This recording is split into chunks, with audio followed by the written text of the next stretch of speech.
안녕하세요. 오늘도 서연살롱을 찾아주셔서 감사합니다. 결혼을 앞둔 30대 초반 여성이에요. 한동안 TV만 켜면 천정부지처럼 오른 아파트값 얘기뿐이었잖아요. 그나마 요즘은 시세가 좀 떨어졌다고는 하지만 그래도 여전히 서민들한테는 오를 수 없는 산이더라고요.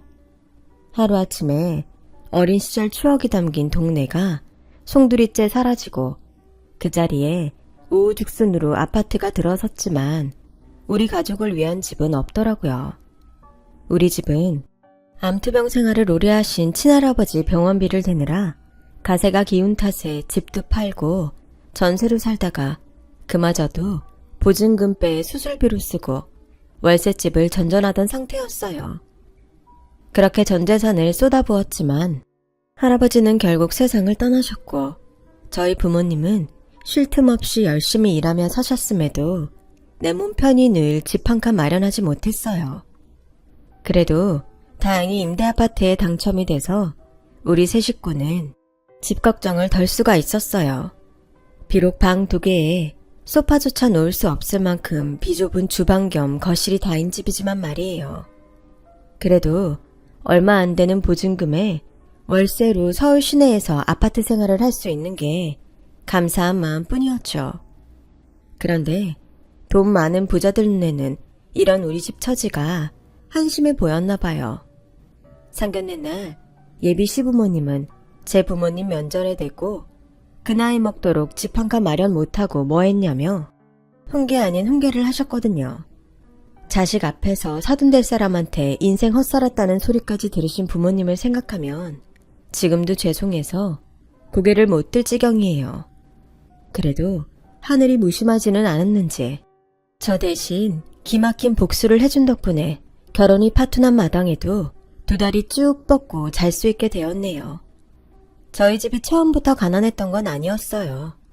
제가 초등학교에 다닐 때만 해도 저희 본가는 지방에서 돈 꽤나 있는 집으로 유명했거든요.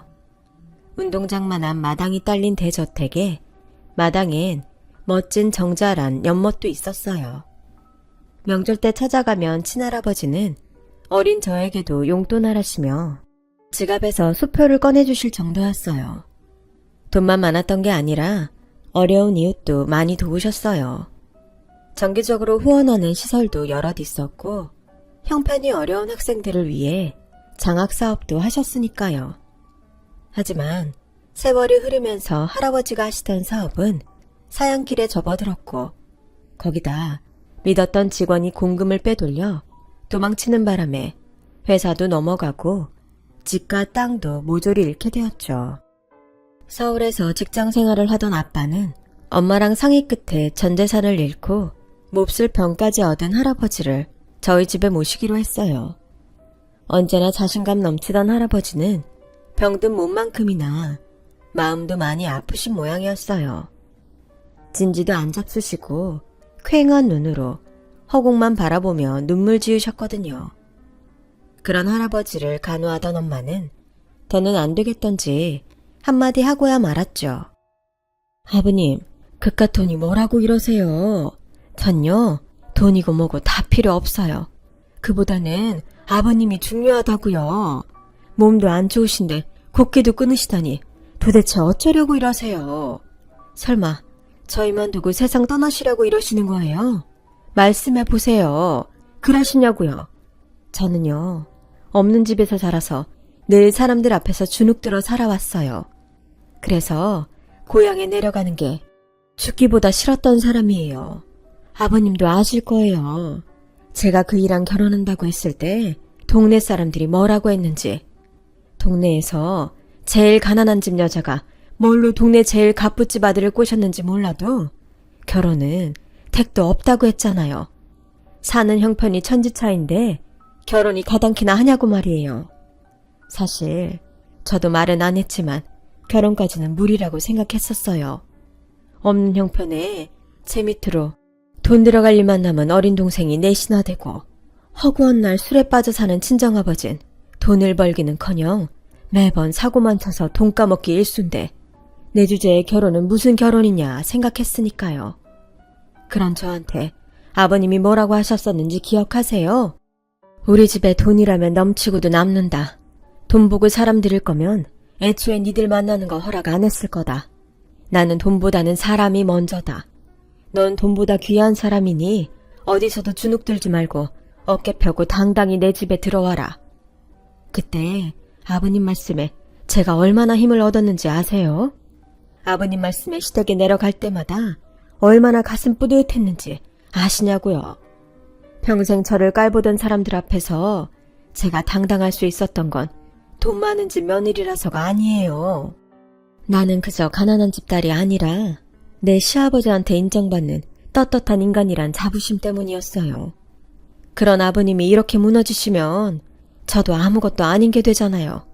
그러니 저를 위해서라도 제발 희망 잃지 마시고 다시 일어나 주세요. 제발 포기하지 마시라고요. 며느리의 눈물겨운 부탁 때문이었는지 할아버지는 이후 진지도 잡수시고 병원 치료도 열심히 받으셨어요. 하지만 살겠다는 할아버지의 의지보다 할아버지 몸에 퍼져있는 암세포의 도끼가 더 강했던 모양이에요. 몇 번의 수술과 끝도 없이 이어지는 항암 치료로 할아버지의 몸과 마음은 점점 황폐해져만 갔고 우리 집 상황도 급속도로 어려워졌어요. 아빠 벌이만으로는 할아버지 병원비며 우리 집 생활비를 감당하기 어려워서 엄마는 할아버지 병수발을 들면서 틈틈이 파출 일도 나가셨어요. 하지만 나가는 돈에 비해 벌어들이는 돈이 턱없이 적어서 집을 팔고 전셋집으로 옮겼다가 결국 월세집을 전전하는 신세가 되었죠.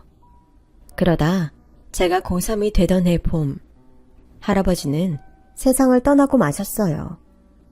긴 병에 효자 없다는 말이 무색하도록 엄마는 할아버지를 성심껏 돌봐드렸고 할아버지가 돌아가셨을 땐 아빠보다 더 서럽게 우셨어요. 외할아버지가 돌아가셨을 때보다 더요.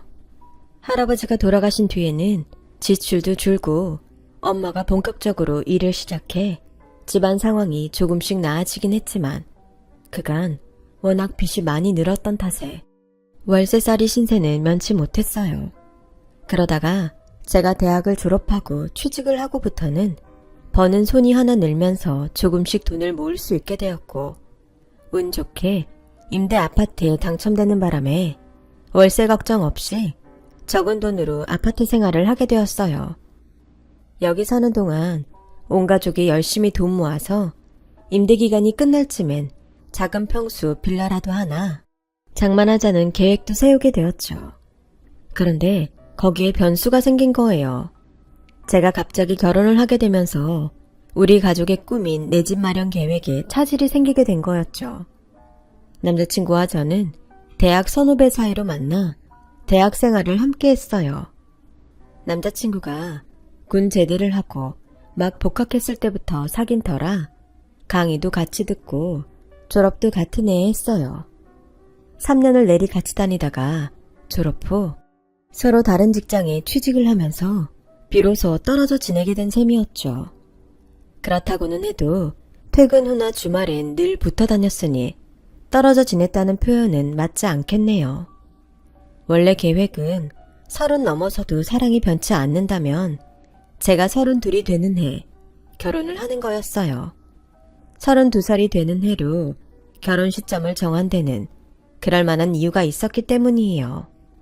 친정 부모님과 함께 집장만 할 돈도 모으고 제 결혼 자금도 어느 정도 모으려면 32살까지 쉼없이 벌어야 가능하다는 계산 때문이었죠. 하지만 입사 후 4년이 지난 시점에 생각지도 못한 일이 생겨버렸어요. 남자친구가 해외 지사로 파견 나가게 되어서 결혼을 서두르게 된 거였죠. 장거리 연애하면서 혹시나 딴 사람 생기는 거 아닌가 가슴 졸이느니 좀 일찍 결혼해서 같이 떠나는 게 나을 것 같아.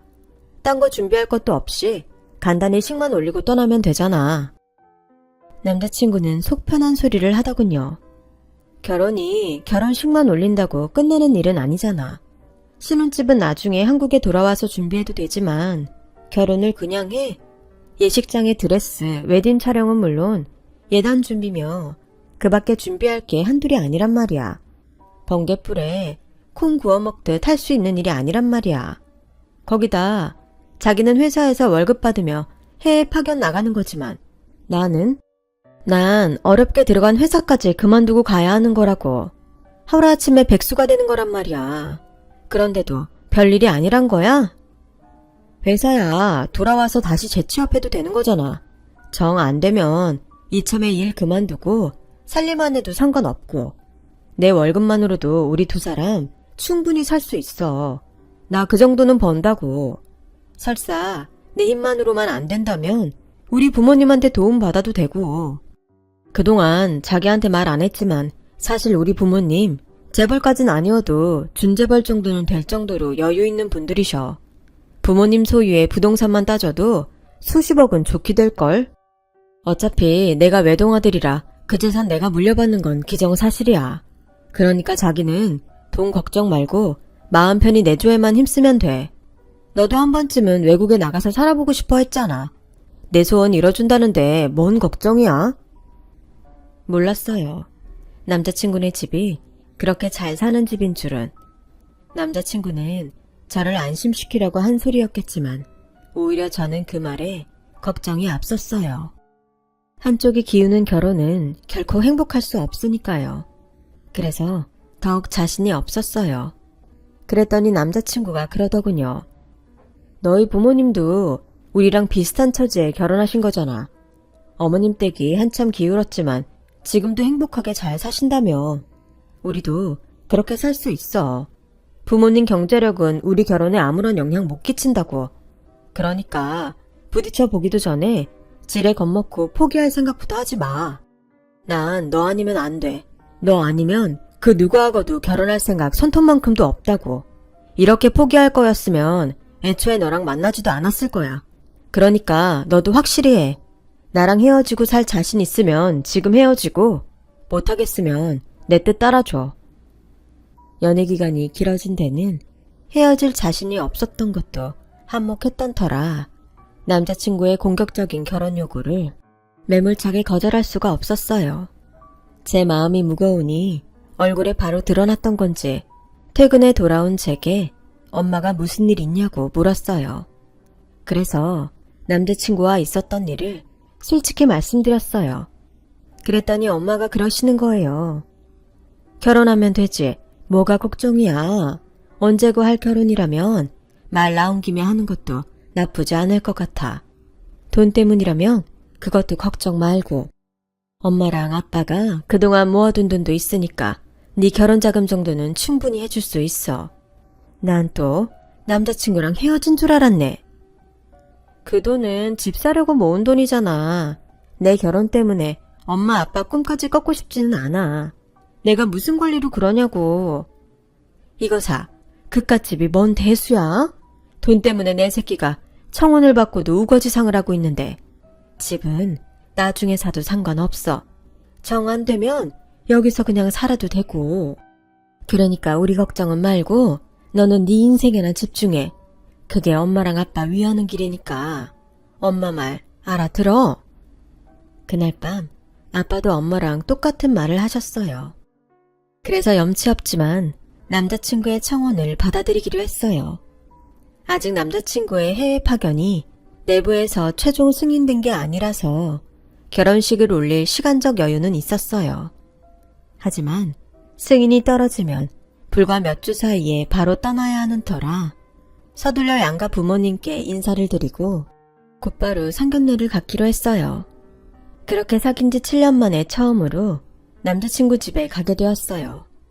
그런데 막상 집에 가보니 100억 가까운 부동산을 보유한 준재벌이라고 하기엔 집도 그렇고 사는 형편도 제 생각에 못 미치더라고요.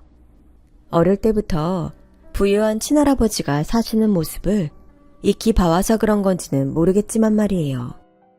아무리 그렇다고는 해도 엘리베이터도 없는 6층짜리 빌라에 3층에 살고 있는 예비시댁의 모습은 평범한 중산층 가정과 다를 바가 없어 보였어요. 집안 인테리어도 그렇고요. 살림도 예비시어머니가 직접 하시는지 저희가 집에 들어갔을 때 주방에서 고무장갑을 벗으며 나오시더라고요. 떨리는 마음으로 인사를 드리는데 어머님께선 제 인사를 받는 둥 마는 둥 하시더니 제 앞에 불쑥 고무장갑을 내미시는 거예요. 마침 잘 됐네. 안 그래도 설거지가 쌓여서 어쩌나 했는데 난 음식 만드느라 하루 종일 서 있었더니 허리가 아파서 말이야. 일단 설거지부터 좀 해. 난 안마의자로 몸 좀 풀어야겠으니까. 마치 십수년간 함께 살아온 며느리 대하듯 자연스럽게 일부터 시키는 모습에 당황했어요. 그건 남자친구도 마찬가지였죠. 엄마, 지금 뭐 하는 거야? 처음 인사 온 사람한테 설거지부터 시킬 셈이야? 이런 법이 어딨어? 그랬더니 소파에 앉아 계시던 예비 시아버지께서 심드렁한 표정으로 남자친구를 타박하시더라고요. 어차피 니들 결혼하면 할 일인데 그깟 설거지 좀 먼저 시킨다고 니 처손이 닳기나 한다니? 괜히 하루 종일 니들 먹일 음식하느라 고생한 엄마한테 큰소리 치지 말고 정 안타까워 못 보겠으면 너도 같이 도우면 되잖아. 별것도 아닌 걸로 큰소리야. 제 생각과는 너무도 다른 두 분의 모습에 당황스럽기는 했지만 이것도 이 집 가풍인가 싶어 고무장갑을 손에 끼고 주방으로 들어갔어요. 그런데 하루 종일 음식 준비를 했다는 주방치고는 만든 음식은 조촐했어요. 고등어구이에 된장찌개가 다였거든요. 그런데 설거지거리는 거짓말 좀 보태 산처럼 쌓여있더라고요. 아침상을 물린 그릇을 여태 뒀다가 이제야 설거지를 하려던 것 같더군요. 밥그릇의 밥풀이 딱딱하게 굳어서 뜨거운 물로 불리며 씻어도 좀처럼 떨어지지 않았어요. 그렇게 오자마자 설거지부터 하고서야 저는 정식으로 두 분께 인사를 드릴 수 있었어요. 준비해간 홍삼정을 내미는데 아버님이 대뜸 어디에 사냐고 물으시더라고요. 쌍문동에 산다니까 집요하게 쌍문동 어디에 사냐고 되물으시더군요. 그럼 땡땡 아파트에 사는 모양이네. 거기 요즘 시세가 어떻게 되더라? 그래, 평수는 어떻게 되나? 순간 제 얼굴이 빨갛게 달아올랐어요. 그러자 남자친구가 끼어들어 아버님 질문을 차단해 주었어요. 아빠, 초면에 이게 무슨 실례야? 집 얘긴 그만하고 오늘은 우리 결혼 얘기부터 하자고. 그래요, 여보. 그런 건 나중에 물어도 되니까 일단 발등에 떨어진 불부터 끄자고요. 그래, 언제 떠나게 될지 모르니까 일단 상견례부터 날을 잡자. 예식장은 빨리 잡아야 하고 혼수며 예단 준비도 급할 테니까. 아, 신혼집은 니들 한국에 돌아올 때 맞춰서 준비하면 될 것 같은데 니들 생각은 어떠니? 괜히 빈집으로 둘 필요 없잖아. 그러면 혼수도 그때 맞춰서 준비하면 되겠죠? 집이 결정돼야 거기에 맞는 가구도 놓을 수 있으니까요. 그랬더니 어머님이 정색을 하시며 그러시는 거예요. 그럴 거 없이 혼수 비용은 나한테 맡기고 가려무나. 니들 귀국 정해지면 날짜 맞춰서 내가 직접 채워 넣어줄 테니까 니들 왔을 때 신혼집으로 바로 들어가 살 수 있도록 싹 준비해 줄 테니까 아무 걱정하지 마. 그래, 혼수 비용은 얼마나 생각하니? 요즘은 남자가 집을 해오면 여자도 1억은 기본으로 준비한다던데. 네? 1억이요? 얘는 놀라긴? 그럼 서울 집값이 한두 푼 하는 줄 아니? 신축 빌라만 해도 3, 4억은 기본이야. 우리가 그 정도 하면 너희도 성의는 보여야 할 거 아니니? 그 정도도 생각 않고 거저 들어와 살 생각을 했던 거니? 염치도 없다 정말. 혼수비 1억도 문제였지만 그 돈을 어머님께 맡기고 가라는 말이 저는 도무지 이해가 안 갔어요. 우리가 쓸 물건을 어머님이 정한다니 말도 안 되는 거잖아요. 그런데요 어머님, 혼수는 저희가 돌아와서 직접 고르고 싶어요. 저희가 쓸 물건인데 저희가 직접 고르는 게 맞을 것 같거든요. 어머, 얘 말하는 것 좀 봐. 너 지금 내가 그 돈을 떼어먹기라도 할까봐 그러는 거니? 너 우리 집을 어떻게 보고 그딴 소리를 하는 거니? 너 내 앞으로 된 빌라가 서울 시내에 몇 채나 있는지 알기나 하고 이러는 거야? 자그마치 9채야. 네 시아버지 앞으로 된 것까지 합하면 수십 채나 되는데 내가 고작 돈 1억에 너한테 이런 취급을 받아야 되겠니? 어머님, 그게 아니고요. 저는 그저 저희가 쓸 물건이니까 저희가 고르겠다는 것 뿐이에요. 그리고 솔직히 혼수 준비로 1억이나 드린다는 게 부담도 되고요. 그래서 인터넷으로 가격 비교도 하고 발품 팔아서 좀 더 저렴하게 준비할 생각으로 그런 거니까 오해하지 말아주세요. 그래요, 엄마. 아직 언제 돌아오게 될지도 안 정해졌는데 당장 1억이나 되는 혼수 비용을 내놓으라니 좀 억지스럽잖아요. 아직 우리가 살 집도 없는 마당에. 그냥 그때 가서 우리가 살게요. 그랬더니 아버님까지 한 소리 하셨어요. 니들 살 집이야. 니 엄마랑 내가 가진 집 중 아무거나 하나 뺏어줘도 그만인데 뭐가 준비가 안 돼. 니 엄마 말은 괜히 니들 신경 쓸 거 없이 알아서 준비해준다는 건데 뭐가 잘못됐다는 거야. 정 걱정되면 니들이 원하는 디자인을 엄마한테 알려주면 되는 거잖냐. 그리고 힘들게 발품 팔아봤자 얼마나 싸게 산다고 그 고생을 해. 암튼 길게 말할 거 없이 네 엄마가 하자는 대로하고 얘기 끝내. 두 분은 끝까지 억지를 부리면서 물러설 기미를 보이지 않으셨어요. 남자친구도 나중에 다시 얘기하고 오늘은 그만하자고 하더군요. 있는 사람들한테 1억은 언제든 뺏어 쓸 수 있는 돈인지는 모르겠지만 저희 집처럼 없이 사는 사람들한테는 수년 동안 안 입고 안 쓰고 살아야 겨우 모을 수 있는 큰 돈이잖아요. 그런데 맡긴 돈 달라는 것처럼 당장 내놓으라니 저로서는 쉽게 넘어갈 수 있는 일이 아니었어요. 그래서 밥도 입으로 들어가는지 코로 들어가는지 모를 정도로 머릿속엔 온통 1억을 어떻게 마련하나 그 걱정뿐이었어요. 그날 집에 돌아가 부모님께 그 얘기를 전했더니 두 분 역시 저처럼 깜짝 놀라시더라고요. 그러시면서도 애써 남자가 수억 원대 집을 해오는데 여자 쪽에 1억 혼수비를 내라고 하는 것도 틀린 말은 아닌 것 같으시며 이해하려고 노력하시더군요. 그날 밤 엄마는 제 방에 오셔서는 그동안 들어두었던 적금과 대출을 조금 받으면 어떻게든 준비할 수 있을 것 같으니 너무 걱정 말라고 저를 안심시키셨어요. 저는 당장 필요하지도 않은 돈 때문에 빚까지 진다는 게 마음에 들지 않았죠. 그렇게 저는 찜찜한 기분으로 상견례를 하게 되었어요. 그런데 혼수비보다 더 황당한 일이 벌어졌지 뭐예요. 저희 집이 임대아파트에 산다는 걸 들으신 시부모님은 불같이 화를 내시며 성질을 내셨어요. 특히 예비 시어머니가요. 아니, 그 나이 먹도록 집 한 칸도 없이 살았단 말이에요? 세상에, 그 꼴로 살면서 밥은 입에 넘어가든가요? 나 같으면 남들 보기 창피해서라도 어떻게든 벌어서 집부터 샀겠네. 이런 집이랑 무슨 사돈을 맺어? 난 이 결혼 문제가 있다고 생각해요.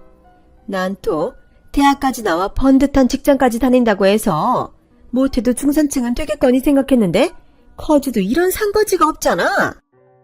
엄마, 무슨 말을 그렇게 해. 할아버지께서 오랜 투병 생활을 하신 탓에 그렇게 됐다잖아. 사람이 살다 보면 이런 일도 있고 저런 일도 있는 건데 그깟 집 좀 없다고 함부로 말하면 안 되지. 당장 사과하세요. 그러자 예비 시아버지께서 어머님을 진정시키며 그러셨어요. 솔직히 저 역시 이해가 안 되긴 마찬가지입니다. 그래도 집안에 딱한 사정이 있어서 그렇게 됐다는데 어쩌겠습니까? 얘들이 사귀어온 지도 벌써 7년이 넘었고 죽어도 못 헤어지겠다고 하니 부모가 져주는 수밖에요. 하지만 저도 사회적 지위가 있는 사람인지라 이런 집과 사돈 맺는 걸 주변에 알릴 자신은 없네요. 그래서 말인데 결혼식은 비공개로 했으면 합니다. 어차피 시기야 형식적인 거에 불과한데 공개적으로 창피를 당할 필요가 뭐 있겠습니까? 그럼 그렇게 아시고 우리 뜻에 따라주는 걸로 알고 이만 일어나겠습니다. 통보에 가까운 말을 쏟아내곤 두 분은 인상을 찌푸린 채 룸을 나가셨어요. 남자친구는 저희 부모님께 연신 죄송하다는 말을 하고는 나갔고요. 그렇게 음식에 손도 안 댄 채 바로 끝나버린 상견례에 저도 제 부모님도 참담할 뿐이었어요. 저는 목밑까지 올라온 죄송하다는 말조차 쉽게 꺼내지 못했어요. 죄송하다는 말만으로는 도저히 감당기 어려울 만큼 부모님께 면목이 없었거든요. 그저 눈물만 뚝뚝 흘리고 있을 뿐이었죠. 엄마는 그런 저를 보시고는 애써 밝은 목소리로 그러셨어요. 사내 진미를 앞에 두고 눈물만 흘릴 생각은 아니지? 어차피 음식값도 지불해야 되는데 그냥 갈 수는 없잖아. 여보, 일단 밥부터 먹읍시다. 나중 일은 나중에 생각하고 먹자고요. 욕은 하도 먹어서 배가 부를 줄 알았는데 그래도 내 입으로 먹는 음식이 아니라 그런가 허하네요. 아빠는 엄마를 보며 피식 웃으시더니 젓가락을 드셨어요. 그리곤 제 접시에 음식을 담아주셨죠. 그날 우리 식구는 눈물겨운 생찬을 마치고 집으로 돌아왔어요. 집에 돌아와 보니 남자친구가 아파트 입구에서 우리를 기다리고 있더라고요. 저희 부모님과 눈도 못 마주친 채 죄송해서 머리를 조아리며 연신 자기 부모님의 무례에 대해 사과했어요. 아빠는 그런 남자친구의 머리를 쓰다듬으며 들어가 술이나 한잔 하고 가라고 하셨어요. 그렇게 시작된 술자리를 자정이 넘도록 이어졌고 불편한 마음에 술을 마셔서 그런가 남자친구는 그대로 뻗어버려서 결국 저희 아빠랑 안방에서 자게 되었어요. 다행히 다음 날이 일요일이라 아빠는 아침상을 물리고는 제 남자친구를 데리고 근처 목욕탕에 가셨어요. 목욕탕에서 돌아온 아빠는 뭐가 그리 좋은지 상기된 얼굴로 그러셨어요. 내가 아들이 없어서 그런가 아들이랑 목욕탕 가는 게 소원이었는데 이렇게 이루게 될 줄은 몰랐네. 이복의 사위 고마워. 에이, 무슨 그런 말씀을 하세요. 사위도 자식인데 아들이 아버지랑 목욕탕 좀 가는 게 뭐가 그렇게 고마울 일이에요. 앞으로도 종종 같이 가요, 아버님. 아빠와 남자친구는 목욕탕에서 끈끈한 정을 나누고 온 사람들처럼 어제 있던 일은 이미 훌훌 털어버린 것 같았어요. 그런 두 사람을 보면서 저도 엄마도 무거운 마음이 조금은 가벼워지는 것 같았어요. 그리고 며칠 뒤에 부모님과 함께 주거래 은행에 대출 상담을 하러 갔는데 거기서 시부모님을 보게 됐지 뭐예요. 대출 상담 창구에서 직원과 실랑이를 벌이고 있더라고요. 얘기를 들어보니 정부 방침에 따라 갭투자 방지 차원에서 다주택자들의 대출금을 회수할 수밖에 없다는 말에 아버님이 항의하고 있었어요. 아니, 내가 이자를 밀린 것도 아닌데 갑자기 그 많은 돈을 갚으라면 어떡해? 누구 죽는 걸 보고 싶어서 그래? 고객님, 저희도 정부 방침이 그러니 어쩔 수 없습니다. 여기서 이러지 마시고 항의하시려거든 행정부서에 가서 하세요. 그러자 시어머니도 한마디 거들었어요. 이자 꼬박꼬박 받아 처먹은 건 니들인데 항의는 행정부서에 가서 하라고? 이게 말이야 방구야? 암튼 우린 대출금 상환 못해. 땡전 한 푼 없으니까 배째. 고객님, 자꾸 이러시면 저희도 더는 못 참습니다. 갭투자로 이득 보신 건 고객님인데 왜 저희한테 이러십니까? 그럼 소유하신 부동산을 정리하시면 될 거 아니에요. 인연이 뚫린 입이라고 함부로 짓거리는 것 좀 봐. 네가 뭔데 내 집을 팔라 말아야. 나 집 사는데 네가 한 푼이라도 보태준 거 있어? 너 서울에 네 집은 있니? 없지? 집도 없는 상거지 주제에 어디서 건방지게 큰 소리야. 나 서울 시내에 집을 열몇 채나 갖고 있는 사람이야. 니깟 것들한테 훈계들을 이유 없는 사람이라고. 되도 않는 게 어디서 까불어. 잔말 말고 은행장 나오라 그래.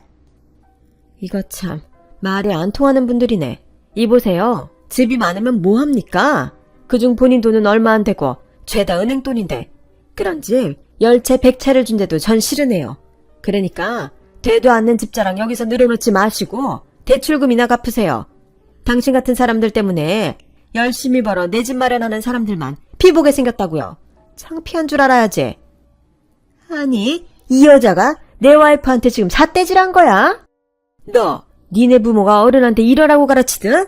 어디서 감히? 그러자 참다 못한 은행 직원이 버럭 소리쳤어요. 당신들 명예훼손죄로 콩밥 먹고 싶어? 좋게 말로 하니까 안 되겠네. 직원은 청원 경찰을 불러 예비 시부모를 은행 밖으로 끌어냈어요. 은행에서 쫓겨난 뒤에도 두 사람은 은행 유리문을 발로 차고 난동을 부리다가 결국 출동한 경찰 손에 끌려가고 말았어요. 나중에 알고 보니 저희 집에 요구한 혼수비 1억으로 급한 불을 끄려고 그 난리를 쳤던 거더라고요. 결국 예비 시부모님은 두 분 다 갭투자 실패로 빚더미에 나앉게 됐고 세입자들한테 줄 소송까지 당했어요. 남자친구 역시 회사를 나오게 됐고요.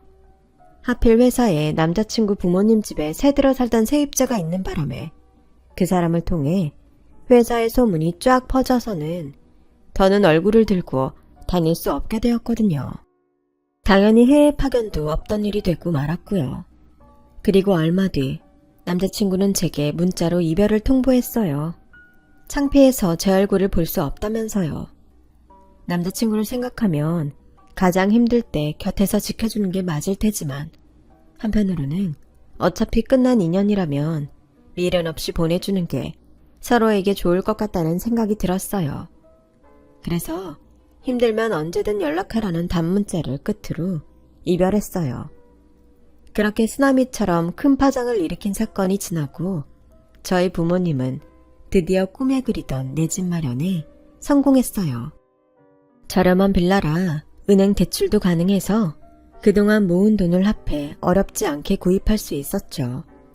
불과 얼마 전에 개념 없는 인간들한테 집 없는 서름을 톡톡히 당했던 터라 내 집 마련의 기쁨은 더없이 컸어요. 이사를 가던 날 저희 부모님들은 살림살이가 빠지고 횡한 임대 아파트에 대고 덕분에 그동안 잘 살다 간다고 다음에 들어오는 세입자한테도 좋은 기운을 주라고 인사하셨어요. 우리 가족이 이 집에서 한 푼 두 푼 모아 내 집 마련에 성공한 것처럼 누군가에도 이 집이 내 집 마련의 기틀이 되어주길 바라는 마음입니다. 지금까지 제 사연을 들어주셔서 감사드려요. 항상 건강하시고 바라는 일 다 이루시길 바래요. 여러분, 사연 댓글에 응원과 현명한 조언 부탁드려요. 좋아요와 구독은 저에게 큰 힘이 됩니다. 오늘도 좋은 일 가득하세요.